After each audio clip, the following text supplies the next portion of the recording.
ખંભાતના પોલીસના અસહ્ય ત્રાસથી યુવકનો આપઘાત. મૃતકના ભાઈનો આક્ષેપ, 5 દિવસ સુધી સતત માર માર્યો, પરિવારનો મૃતદેહ સ્વીકારવાનો ઇનકાર. આણંદ જિલ્લાના ખંભાત તાલુકાના જહાજ ગામમાં પોલીસે ત્રાસને કારણે એક યુવકે જીવન ટૂંકાવવાની અત્યંત ગંભીર અને હૃદયદાવ ઘટના સામે આવી. જિગ્નેશ પટેલ નામના યુવક પાસેથી 3.86 લાખની લૂંટ થઈ, જેમાં પોલીસે આરોપીને પકડવાને બદલે ફરિયાદી જિગ્નેશ પટેલ પર છેલ્લા 4 દિવસથી અસહ્ય ત્રાસ ગુજાર્યો. પોલીસ ત્રાસથી ઝેરી દવા પી આત્મહત્યા કરી, ત્યારે અમિત રમણ પટેલ પોલીસ ત્રાસથી કંટાળી જિગ્નેશે ઝેરી દવા પીને આત્મહત્યા કરી લીધી હોવાનો નાનો ભાઈ અમિત રમણ પટેલનો આક્ષેપ છે. આ ઘટના બાદ પરિવારજનોએ મૃતદેહ સ્વીકારવાનો ઇનકાર કર્યો અને કરમસદ મેડિકલ હોસ્પિટલ ખાતે ન્યાયની માંગ સાથે સૂત્રોચ્ચાર કરી રહ્યા છે. ત્યાં જવાબદાર પીઆઈ, પીએસઆઈ સહિતના અધિકારીઓને સસ્પેન્ડ કરવાની માંગ કરી રહ્યા છે. મૃતકે લૂંટની ફરિયાદ નોંધાવી હતી. પ્રાપ્ત વિગતો અનુસાર જહાજ ગામના જિગ્નેશ પટેલ પોતાના કામકાજ અર્થે 3.36 લાખની રોકડ રકમ લઈને ઘરે પરત ફરી રહ્યા હતા. દરમિયાન કેટલાક અજાણ્યા બાઇક સવારોએ તેમની પાસેથી રોકડ રકમની લૂંટ ચલાવી. ઘટના અંગે જિગ્નેશ પટેલે તાત્કાલિક ખંભાત ગ્રામ્ય પોલીસ મથકે ફરિયાદ નોંધાવી, જેથી લૂંટારોને ઝડપી પાડી શકાય અને તેની લૂંટાયેલી રકમ પરત મળી શકે. યુવક પર શંકા રાખીને તેના પર અસહ્ય શારીરિક અને માનસિક ત્રાસ ગુજારવામાં આવ્યો હતો. જોકે ફરિયાદ નોંધાવ્યા બાદ પોલીસે લૂંટારાઓને પકડવાને બદલે એક ચોંકાવનારો અને નિંદનીય માર્ગ અપનાવ્યો.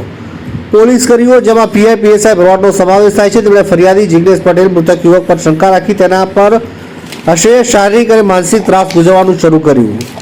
છેલ્લા 4 દિવસથી જિગ્નેશને પોલીસ દ્વારા કરવામાં આવી રહ્યું હતું અને કદાચ તેની પાસેથી કોઈ કબૂલાત કરવાનો પ્રયત્ન કરવામાં આવ્યો હતો.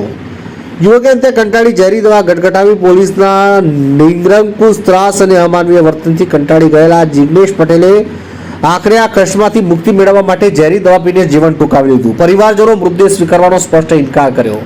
મારો પરિચય પટેલ અમિત કુમાર રમણભાઈ, જિગ્નેશભાઈનો નાનો ભાઈ. હું આ જે ઘટના થઈ તારના એની જોડે જ છું.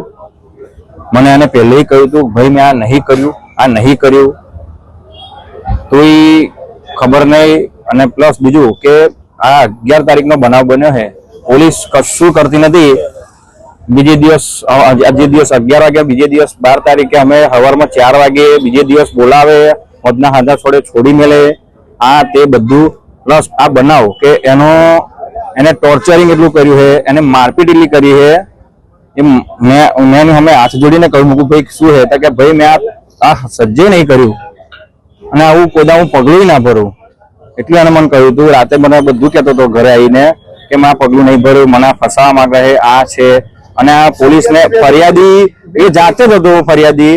અને પોલીસ વાળાને સત્તા, હું એમ નહીં કહેતો, પોલીસ વાળાને જે ફરિયાદી હોય એની ઉપર સત્તા કેમ આવી કે મારપીટ પહેલે કરવાની. મેં મારા હાથ જોડીને કહ્યું છે, મૂકું સાહેબ હજુ તમને આ હક નથી આપ્યો તો એને કેમ મારતા હતા? બરોબર, મેં મારા દેખતા હું રૂબરૂ આંખતા દેખે જોયું છે. આ જ્યારથી ઘટના થઈ છે ને, આથી 11 તારીખ થી લઈને આ 16 તારીખ લગીનો આ મારપીટ તો છે જ. હું જે દિવસ 15 તારીખે સાંજે ગયો ને, ત્યારે મને બૂમો બહાર સંભળાતી હતી. અને અલગ રૂમમાં મારે, કેમ કે કેમેરા રૂમમાં મારે તો એવા એ થાય, એટલે અલગ રૂમમાં મારપીટ કરતા હતા. હા, એ બે જોડે એ સમાચાર અમને મળ્યા છે. જ્યારથી બોલાયા અમે એની જોડે જે બીજા હતા એમને ઘરેથી અહીં બોલાયા, પણ એ આયા નથી. પોલીસ વાળા કંઈક લઈ ગયા એમને પોલીસ સ્ટેશને. બરોબર, મારે એમનો પુરાવો તમે એ, પણ મારે તો મેં ભય ખોયો છે, મારે આનો ન્યાય જોઈએ. બરોબર, હું એ અપેક્ષા રાખું. મુદ્દે જયારે પાકે બધું કમ્પ્લીટ થશે ત્યારે મુદ્દે ઉઠાવવામાં આવશે, તે અગર મુદ્દે ઉઠાવવાનો નથી. જિગ્નેશ પટેલના આત્મહત્યાના સમાચાર મળતા પરિવારજનો, ગામના લોકોમાં ભારે શોક અને આક્રોશ વ્યાપી ગયો છે.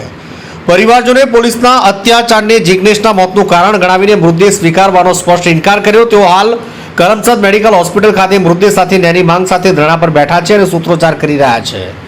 પરિવારજનોની મુખ્ય માંગ છે કે જિગ્નેશ પર ત્રાસ ગુજારનાર પીઆઈ, પીએસઆઈ ભરવાડ સહિતના જવાબદાર પોલીસ અધિકારીઓ અને વહીવટદારોને તાત્કાલિક સસ્પેન્ડ કરવામાં આવે અને તેમની સામે કાયદેસરની કાર્યવાહી કરવામાં આવે. તેમનું કહેવું છે કે જ્યાં સુધી ન્યાય નહીં મળે ત્યાં સુધી તેઓ મૃતદેહ સ્વીકારશે નહીં. ફરિયાદી સાથે આરોપી જેવું વર્તન કરીને માર માર્યો છે. પટેલ અમિત કુમાર રમણભાઈ, કે જે જિગ્નેશભાઈના નાના ભાઈ છે, તેમણે ઘટના અંગે વાત કરી કે 11 તારીખે બની હતી. તેમનો આરોપ છે કે પોલીસે આ મામલે યોગ્ય કાર્યવાહી કરવાને બદલે ફરિયાદી સાથે આરોપી જેવું વર્તન કરી માર માર્યો અને 12 તારીખે સવારે 4 વાગે જિગ્નેશભાઈને બોલાવવામાં આવ્યા અને પછી છોડી દેવામાં આવ્યા. અમિતભાઈનો દાવો છે કે જિગ્નેશભાઈને ખૂબ ટોર્ચર કરવામાં આવ્યા અને માર મારવામાં આવ્યો. જિગ્નેશભાઈને અમિતભાઈને જણાવ્યું કે તેમણે કંઈ કર્યું નથી અને તેમને ફસાવવામાં આવી રહ્યા છે. રૂમમાંથી માર મારવાનો અવાજ સંભળાયો. અમિતભાઈએ પોલીસ પર આરોપ લગાવ્યો કે ફરિયાદીને મારપીટ કરવાની સત્તા શા માટે આપવામાં આવી. તેમણે પોતાની નજરે જિગ્નેશભાઈને 11 થી 16 તારીખ સુધી માર મારતા જોયા છે. 15 તારીખે સાંજે તેઓ ત્યારે ગયા ત્યારે તેમને અલગ રૂમમાંથી માર મારવાનો અવાજ સંભળાયો હતો, કારણ કે કેમેરાથી બચવા તેમને અલગ અલગ રૂમમાં મારવામાં આવતા હતા. આણંદથી બસર મલિકનો રિપોર્ટ.